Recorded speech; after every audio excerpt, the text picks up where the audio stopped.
idea how lucky they are and that is your fault. You then so focused on your business that you forgot to see your employees. Is the position you made available enough to keep your employees happy for even satisfied? Is the position and not is your widget or product enough? Is it the tax on the planet and best selling it make your staff jump for joy? Probably not. Many employees are arriving daily to accomplish a means to an end for 8 hours and they don't really care what they sell. Which means, of course, they don't care if they sell either. This is a bad scenario for retailers. Your widget better not have any competition or be able to sell itself, otherwise, you better start to care about your employees' feelings and whether they like selling them. So, how do you motivate your entire sales team to sell more and drive more traffic to your business? Show them how to take advantage of the you. Teach them how to use your widgets for their own personal and financial gain. I guarantee no employer before you has ever taught their staff how to cut corners and take advantage of a system for their own personal gain. Yet that is exactly what you will be doing when you help create even their first customer relationship. Now, this is the customer the employee can create by name or wave to fondly from across the room, indicating you will be assisting them momentarily even from a different department in the store. This is cutting corners, and yet the guest feels as though she is getting more customer service than anyone around them. This one customer service trick alone will save your employee hours over the course of a year. It saves hundreds of yards walked a year. Wouldn't you like your employees to have more energy for the things they like to do after work? Knowing your customers by name does just that. Employees can tell an entire store that the person who just walked in is their own personal customer with a simple wave. There are so many non-verbal and verbal ways to communicate with good, regular customers, but this is only possible once you know the customer's name. It will save so much time, energy, and stress your employees will be made. It is also much more difficult to be rude or curt with someone who knows you by name. So your employees experience far fewer impatient or unfriendly customers and for more customers who treat them with respect and even wish them happiness. What a different experience the same store can be for the employee who has even one regular customer a day who they would know by name. Helping them find and choose things, learning their tastes and even personal details about their life, children and careers. This type of customer is like shopping with a friend and still getting paid. It's the closest thing to a stolen hour that they can get, and the crazy thing is that only they can create this scenario.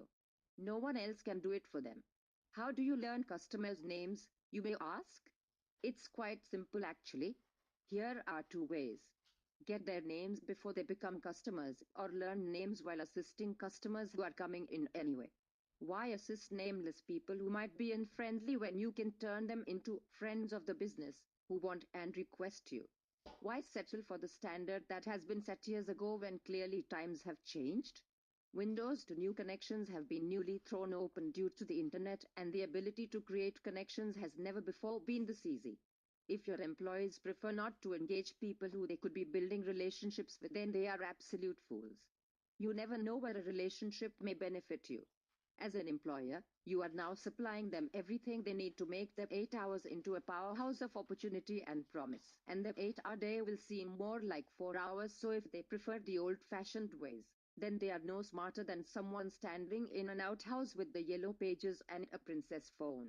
Each employee has the limitless possibility to open, create, benefit from, and even profit from a relationship with multiple regular customers. Regular customer energy is infectious as well. Your other clients will want to be called by name and given what seems to be superior and unique customer service treatment. If you have an employee incentive program in place, even better. Start a rewards challenge involving introducing customers to the manager. The employee with the most introductions wins a prize. The employee wins the prize, gains customers and request, plus now the customer is known by the manager of the store, making it all the more enticing to shop and refer friends. The competitive name that name challenge is actually a fantastic tool that your employees will benefit and use in every area of their life. Free networking tool with this week's paycheck. Make sure they are writing customers' names down in a book. You don't want to remember someone one week but not the next. In my opinion, you are creating bad customer service by making your widget the focus of everyone's attention. Clue phone. It's not the best widget ever.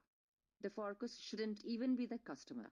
The focus should be your employees, the conduit to the sale, and how to make them happier to drive more traffic. They need to feel loved and appreciated at some point in the equation. I assume, for example, that your managers are not telling them how great they are. Maybe they are only pointing out your employees' flaws and mistakes. Maybe the customers are unappreciative or impatient, maybe even rude. If your employee didn't really even love your widget in the first place, but has too much personal debt or responsibility to look for other job opportunities, this is not the best equation to a purchase. In fact, if this employee is frustrated enough, he may be displaying passive-aggressive behaviors onto every customer experience, and you don't even know it. What's shocking is that you and you alone have the power to turn your black and white, cold, boring store into a virtual candy land of daily opportunity and excitement for your staff.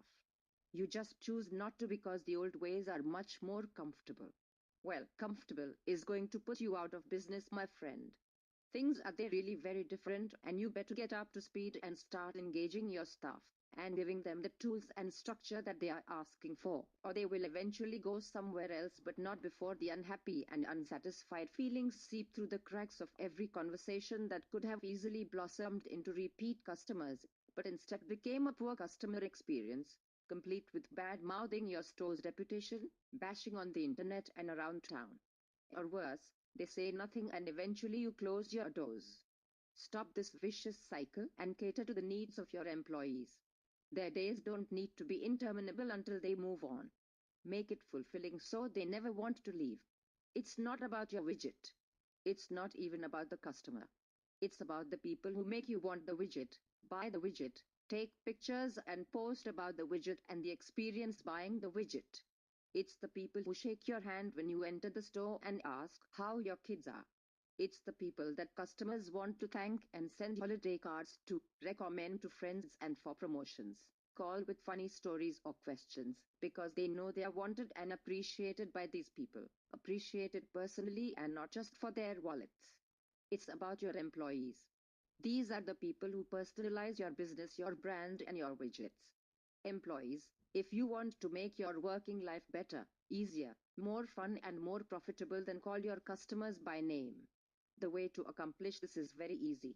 Mention your own name a few times, or assist your customer with things not related to what you are selling. Example: if customers are carrying bags, coats, umbrellas, greet them and offer to put their items behind the counter or someplace safe. As they're handing their belongings to you, ask for their name. Don't be nervous. It's easy, and you are providing extra customer service they didn't know they needed or could possibly have. Just say, "And your name?" I'll put a little tag on it so everyone knows it's yours. Voila! Which seems like extra effort on your part is actually the first step to creating your effortless workday and then work week and ultimately career in a rewarding customer relations position.